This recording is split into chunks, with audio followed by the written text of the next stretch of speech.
Hey, what's up everybody? I'd like to welcome you to another Juice tutorial. And in this tutorial, we're going to start building out our Juice synthesizer classes. So Juice has a synthesizer class and a couple associated classes that we can use to actually start building our synth. And it actually takes care of a lot of the heavy lifting for us in terms of note starting, note stopping, and doing a lot of the rendering in the background as well. And so we're going to spend this tutorial actually setting this up because there's quite a bit of setup. So we're not actually making any sounds today. We're just doing the setup for the Juice synthesizer class. Before we get started, if you have questions or problems or want to connect with other audio developers of all levels, be sure to join our audio programmer community on Discord, and you can join via our website, theaudioprogrammer.com/community. So let's go ahead and get started, and we can start off by just looking at the documentation here, and we will see in the detailed description of the Juice synthesizer class that it says to create a synthesizer we're going to need a subclass of synthesizer sound and a subclass of synthesizer voice. So the synthesizer sound describes each sound that's available to our synth. So I guess if you were doing a more complex configuration, you could have multiple sounds that are available to play in our synth. And the voice is each instance of the sound, so to speak. So if you're playing 3 keys, then you would have 3 synthesizer voices. So let's go ahead and go back to our Juice project, and let's create a new project. So in our last tutorial, we created an oscillator, and we're going to keep that in a separate project for the moment. And we're going to create a new project, and then we'll bring in the oscillator code a little bit later. And this code will also be available on our GitHub as well. So it's github.com/theaudioprogrammer. So we will just call this TAP Synth. So the audio programmer synth, and this is a basic plugin. And now we will create our project, and we will just throw it in this folder. Now we have our source files, and what we could do is we will just add a few files to what we have so far. So we're going to create a couple classes here. So first one that we're going to create is a new CPP and header file. So we will just create that, and we will just call this synth voice. And I'm going to hit save. And now we have synth voice here. I like putting these down below our other stuff. And then we are going to create just a header file, and I'm just going to call this synth sound. We probably could have put it in our synth voice file, but I like to keep these very specifically separate. So now we have all this code, and we can see that these are just blank source files. So we need to actually create classes that are going to inherit from synthesizer voice and synthesizer sound. So let's go ahead and run this in our Xcode, and rather open up in our Xcode. And now we're going to go to our source files here. We'll start with synth sound here. So like I said, just a blank source file. What we need to do first is we need to make sure that we can actually call Juice objects from these classes. So I'm going to go to our plugin processor, just get this include Juice header, and I'm going to paste it just in here, and I will also paste it in our synth voice as well, so we can actually call Juice stuff. So this is our synth sound, and we will just go to our class here, and we see that this class is a abstract class. So what abstract class means that we need to actually implement a few pure virtual functions. And we know that they're pure virtual functions because we have this equals 0 at the very end. If we don't actually implement these, then we will actually, the app will not compile successfully. So we would just copy this bool applies to note. Oh, sorry, I need to actually write my class first. So this is going to be class. We will call this synth sound. Make sure you don't call it synthesizer sound because there's already a class called Juice. It's already called synthesizer sound. So we'll just call it something slightly different. And we need to mark this as public, and we are going to inherit from Juce synthesizer with an S rather than Z sound. And then we will open and close braces. Make sure you put your semicolon there. And we just need to put two public functions that are going to get called here. So the first one is the applies to note. So we will just copy this and paste it here. This is just going to be a two function class here. So I'm not going to worry about doing a CPP for these. And this is bool applies to note. I'm going to keep this simple, and I'm just going to return true here. And then we have bool applies to channel, and I'm going to do the same thing here. So applies to channel, and once again we will return true. That keeps it nice and simple. Also, we need to mark these functions as override because these are actually virtual functions. Any virtual functions you need to mark with override. That's easier. It'll still work without the override, but it's easier for a person reading your code to know that applies to note is a method that was originally declared in Juce synthesizer sound. So that is it for synth voice. So now we need, or synth sound rather, and now we need to actually include synth sound in our synth voice. We will use this a little bit later. So we'll do include synth sound. And now we will write our class for synth voice. So we got class, synth voice. Once again, we're going to declare this as a public inheriting. It's going to be publicly inheriting from Juce synthesizer with an S voice. Open and close. We will have public, private.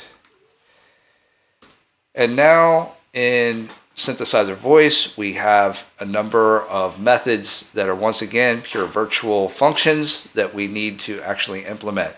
So what I'm going to do is I might do a little time lapse and actually implement all of these.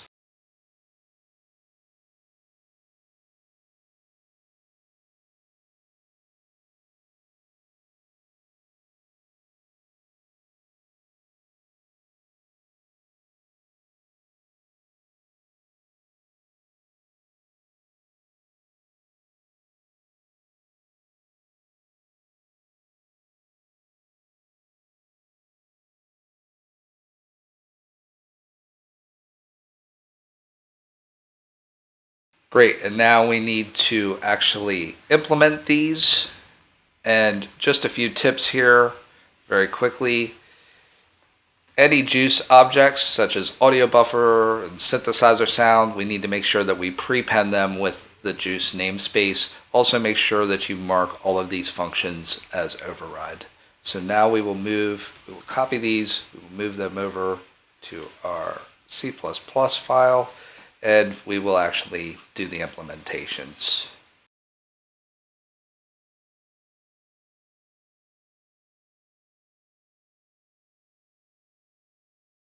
Now we will prepend these with our synth voice namespace because these are in our synth voice class.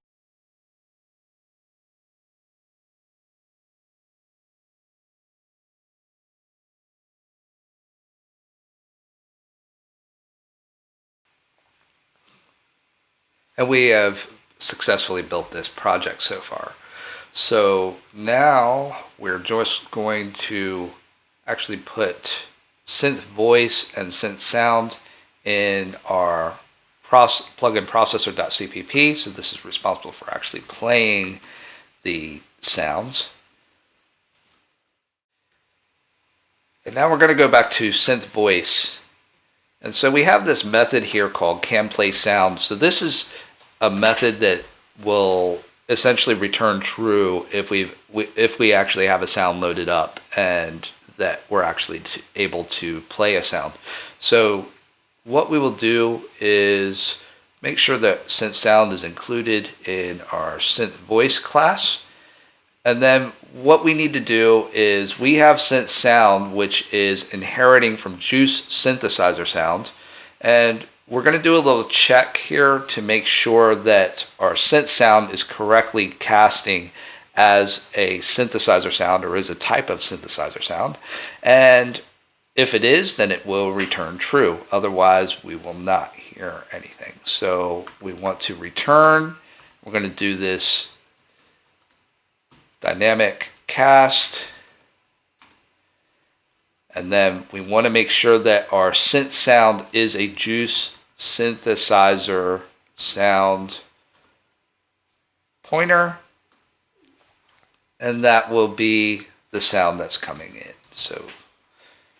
And we just want to make sure that that's not equal to null pointer, that we actually have a sound that we've loaded, and that will return true if everything is working correctly.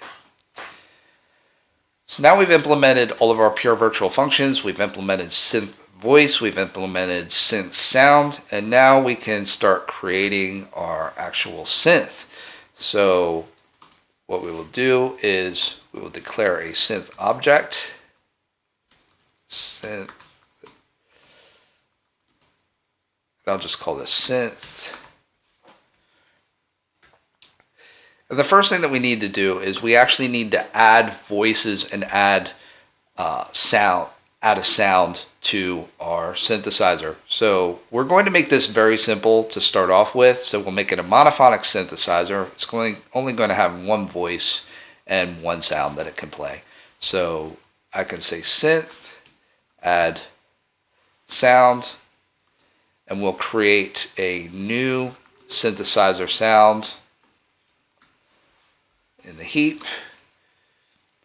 And then I'm going to do synth, add voice.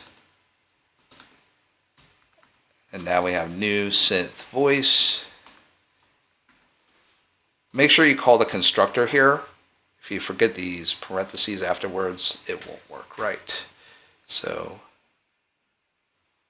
let's see here. So looks like we've missed a pure virtual function in synth voice. So let's go back and see what we've missed. So do we have pitch wheel moved? Doesn't look like we did pitch wheel moved. So this is very common to miss one of these pure virtual functions. It's very easily done. And we will just add that to our list here. Make sure you mark it override.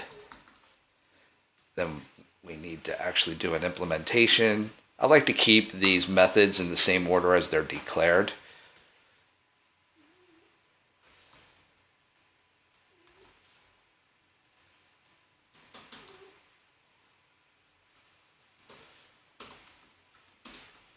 Now we will try to build again.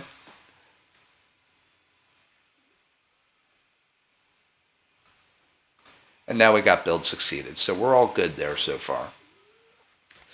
So one thing that I want to check is that we want to make sure that when we declare new, that either the method that we're using this in is responsible for actually deleting this deallocating this memory, or that we do this ourselves. So let's just have a look and make sure that this actually works. So we'll go back to our synthesizer class. We have synth add voice, and it says the object passed in will be managed by the synthesizer and will delete it when it is no longer needed. So we can see here that from this documentation that we don't actually need to call delete synth sound or synth voice. So we don't need synth dot remove sound or remove voice. So that's fine. So as I always say, normally in these types of things, we have some type of method that will that needs to control our sample playback rate, and we see that we have something like that here. So we have set current playback sample rate, and we will just call that in our prepare to play. So now we will say synth prepare, what was it called? Set current sample playback rate. set current. And in here, we will just pass the sample rate. So that's fine. Now we will go down to our process block. We will remove all of this comment. We can actually remove this as well. And in here, we want to actually do our render next block. So render next block in our synthesizer, I will show you in just a moment, but render next block will actually call all of the voices render next block calls as well. So we want to say at the very end of this, synth render next block, and that's what will actually make our sound come out of our synth. And in here, our output audio, we will just pass in the buffer object. Then for MIDI, our input MIDI is going to be the MIDI messages that are coming in through the process block. Start sample will be 0, and then num samples will be buffer get num samples. Jumping into this function very quickly, we will see that render next block calls process next block, just to show you what actually happens in here. And then in process next block, we have in here, we have this render voices. So what happens is that this will actually call the render voices method. And that's what actually calls the synth voices method. So we've put our synth voices in here into our synthesizer earlier, and now what it's doing is it's iterating through all of the voices that we've added. Remember, we've just added one synth voice to our synth so far, and that will call the render next block from our synth voice class. Okay, so no need to do synth voice.render next block. That's all controlled by the synth. Okay, so now one more thing that we need to do. So later on, we're going to add a value tree. So we're going to have these parameters: attack, decay, sustain, release, what type of oscillator that we want, so on and so forth. So that's going to be in our value tree a little bit later. And we're going to need something in our process block that essentially is going to make sure that the user, that if the user has actually changed the attack or the oscillator type of the synthesizer, that we actually update that. So we will say for int I equals 0, I is less than synth get num voices plus I. And in here, it will be us checking, making sure, just like we did for the synth sound, where we made sure that our synth sound is correctly casting as a synthesizer sound. We're going to do the same thing for all of our voices. So at the moment, we have just one voice, but we've made it where we can add more voices later. So we will say if, and we could do this little kind of initialization and declaration. And what am I trying to say? We could do this this creation of a pointer to our voice and make sure that it's correctly casting as a synth voice. So we will say if auto voice equals dynamic cast, and once again, we're trying to figure out if our synth voice is correctly casting as a synthesizer, Juice synthesizer voice. So we go Juice synthesizer voice. It needs to be a pointer. And here we can say we need to get the voice itself, synth get voice. And then, so in here, what we're going to do is we're going to have various oscillator controls, ADSR, maybe LFO eventually. And we're going to make sure that we update those parameters that are in our voice from our value tree. And that's going to come a little bit later. But that's how we're going to do that, by accessing each voice and doing an update from our parameters from our value tree. And now we will just try to build this again. And we see that we got build succeeded. And then after we actually update the parameters, then we will do synth.render next block. And that's what's going to actually output the sound. And that's where I'm going to stop this tutorial for now. So this was just the basic scaffolding that we needed to actually build a synthesizer with Juce. And I hope you were able to follow along. Any questions or comments, please feel free to leave them below or to join our Discord group, and you can ask us there and we will try to get you on the right road. I hope you enjoyed this. Please like and subscribe if you haven't already, and I will see you next time.